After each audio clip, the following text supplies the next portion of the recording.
Hello, back again on the Top Recap channel. This time I will tell a movie's entitled Rogue Warfare. Let's get straight into the storyline. At that time he makes a video to spread his message, blaming Western countries, especially America, for the problems in his homeland. He believes that these countries are trying to control his people and their land. In the video he asks people to join his group, called the Black Mass, to fight against these Western nations and their ideas. After finishing the video, Supreme Leader and his men head to a village. They need more people to join their group, so when they enter the village, they start shooting to create fear.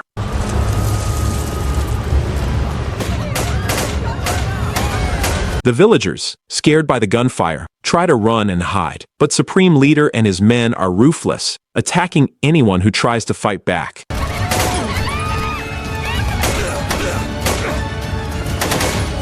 Despite this, the village leader manages to defend his people for a while, taking down some of the Black Mass members before running out of bullets.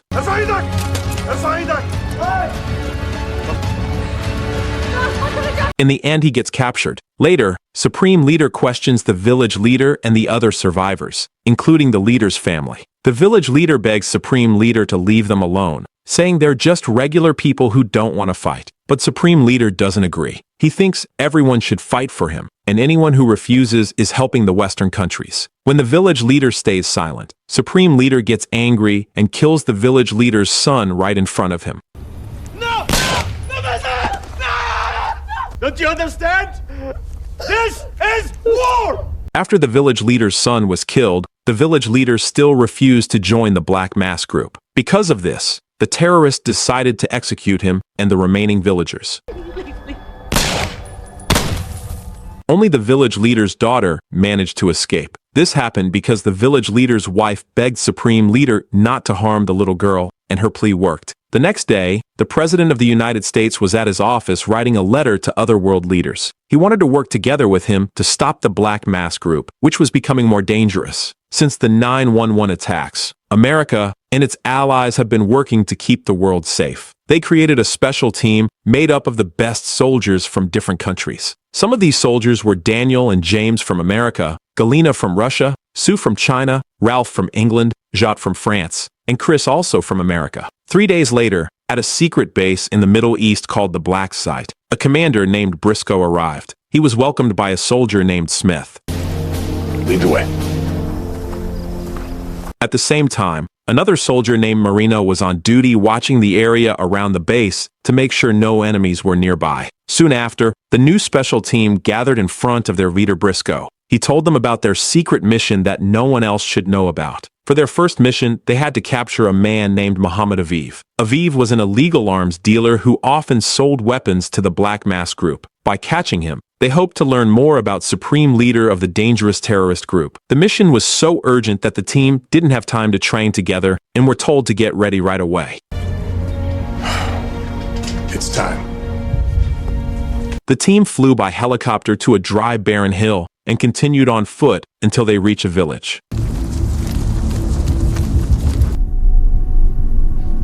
Ralph, feeling confident he could handle things by himself, decided to split from the group and quietly took down a guard who wasn't paying attention. Meanwhile, the other team members entered a house they thought was Aviv's hideout, but the man inside wasn't Aviv. At that time, Ralph, angry and impatient, wanted to kill him, but Daniel stopped him, saying they couldn't harm innocent people. Keep moving. Soon after, Ralph, Daniel, and the rest of the team kept searching other houses, splitting into two groups. When Jakku and Sue entered another house, they were shocked when a man inside suddenly grabbed a weapon and tried to attack them. Meanwhile, the other team members found Aviv hiding in a room. Get what you can, move! On it. There, Galina noticed many cell phones on Aviv's table, so she quickly gathered them up to investigate later and find out more about the Black Mass group's leader. Cornered and desperate, Aviv tried to shoot Chris, but Daniel acted fast and stopped him. Fuck! Medpack, Jane, move! At the same time, the terrorists realized there were intruders and started chasing after Jacques and Sue. Back at the headquarters, Marino was helping the team by finding the safest way for them to escape. When Jakku and Sue rejoined their group, they realized they were surrounded by the enemy, and a big gunfight broke out. There's more coming!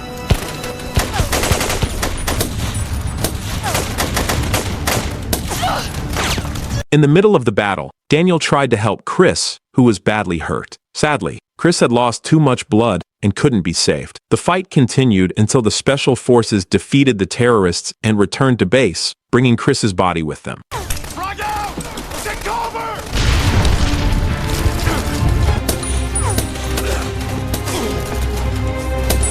What's your call? Let's get him home. Meanwhile, a member of the Black Mask group meets with Supreme Leader to report that Aviv has been killed and their movements might be tracked. However, Supreme Leader doesn't seem worried because he expected this to happen. He tells his follower that they need to be ready for the war with the Western nations. Supreme Leader also reassures his aide to trust his plan to free their land from the invaders. He then orders the aide to warn all Black Mask members to stay alert for more attacks from the Special Forces. Do not doubt my resolve. We will win this war. Back at Blackside, the Special Forces manage to find what they believe is the Black Mask headquarters using data from Aviv's laptop and phone, which are being scanned by satellite. At the same time, Daniel and James are seen paying their respects to Chris before his body is sent back to America. After that, James got into a fight with Ralph, blaming him for Chris's death during the mission. James said that Ralph was too arrogant and that it ended up hurting the whole team. Daniel saw this and quickly stepped in, stopping the fight. He reminded both of them to focus on their secret mission instead of arguing. Inside the base, Briscoe and his team found some tents in the middle of the desert, which they believe were part of the Black Mask camp. Which where they are.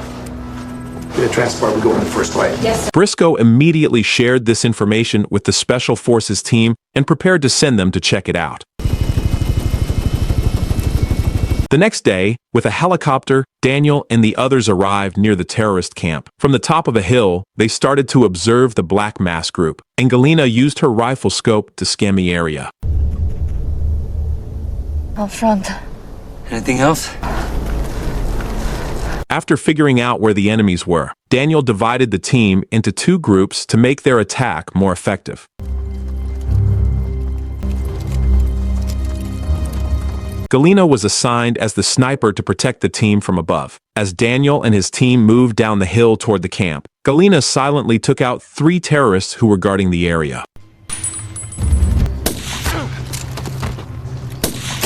During the ambush, Daniel and Jakku entered the camp from the back and checked several tents. Daniel then took down a terrorist who spotted them. On the other side, Ralph, James, and Sue approached from a different direction with Galina's help as she took out 2 more terror from a distance. Ralph and his team were able to enter the camp more easily. At the same time, Jakku and Daniel were still checking the tents when they entered one that was being used to make powerful chemical bomb. As Daniel reported this discovery to Briscoe, they were suddenly attacked by terrorists who had discovered the soldiers. Shortly after, the leader of the Black Mask group quickly ordered his men to launch an attack from the top of the hill. Galina saw this and warned Daniel that more Black Mask soldiers were heading their way. Soon after, a gunfight broke out between the Special Forces and the terrorists. Meanwhile, Ralph's team was also under attack from another group of Black Mask fighters. They were in trouble because there were so many enemies.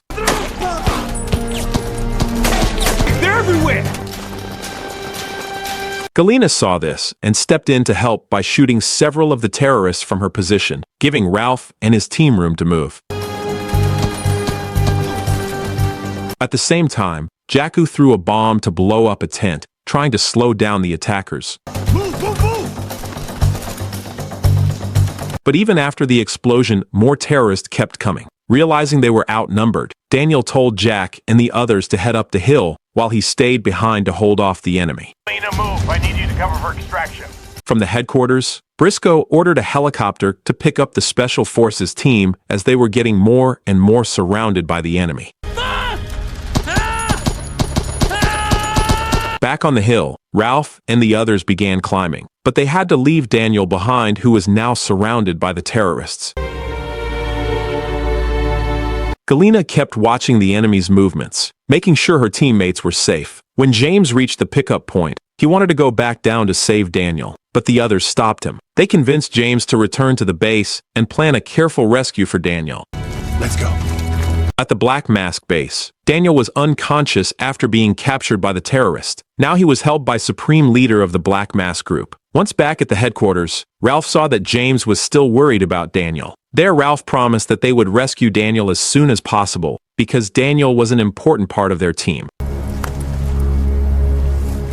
Soon after, Briscoe reported the mission's results to the president, explaining that the Black Mask group was making bombs with poison gas. However, the special forces still didn't know where the terrorists planned to use the bombs. We need to find out where they're going to test at any possible sites.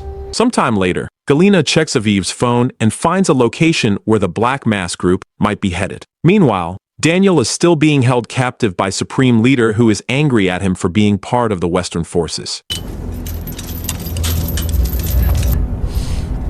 Shortly after, Supreme Leader starts talking about how he sees himself as a leader of a revolution similar to how America once viewed its own leaders. However, he feels betrayed because now America calls him a terrorist, even though they used to call revolutionary leaders heroes. At that moment, Supreme Leader wants to prove to the world that he is not weak. After finishing his speech, he cruelly cuts Daniel's hand to torture him.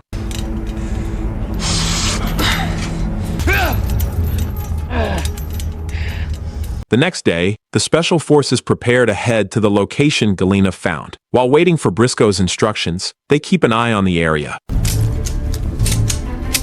When Briscoe arrives, he gives them clothes to help them blend in with the local people. You'll need to blend in. So, traditional Middle Eastern outfit. At the terrorist base, Supreme Leader Aide tells him that they are ready to test the chemical bomb. They plan to use a nearby village as the test site. The chemical bomb is designed to release poisonous gas, and anyone who breathes it in will die within minutes. Supreme Leader believes that with this weapon, the world will soon bow down to the Black Mask group. I am ready to sacrifice everything and everyone to prove our idea to the world. Our history is the history of the world. This is our revolution. طبعا سيدي. In the village where the bomb test was planned, the villagers had gathered to stand up against the Black Mask group. The special forces, disguised as villagers, had already arrived and split into 3 teams. As the Black Mask group entered the village, Briscoe ordered his team to watch closely since the terrorists were using the village chief as a hostage to scare the people.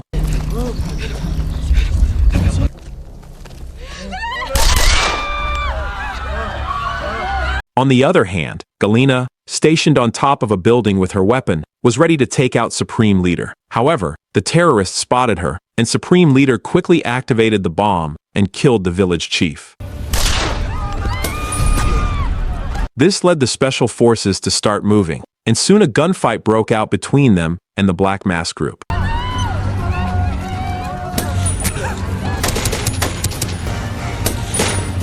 Back at the base, Briscoe told his team to focus on defusing the chemical bomb before it could go off and harm the villagers, and Jakku, who was responsible for stopping the bomb, rushed to where it was placed even though he got injured by enemy fire. Meanwhile, Ralph and James were in charge of helping the villagers escape. Using a bomb, they managed to stop the enemy's advance, giving the villagers a chance to get to safety.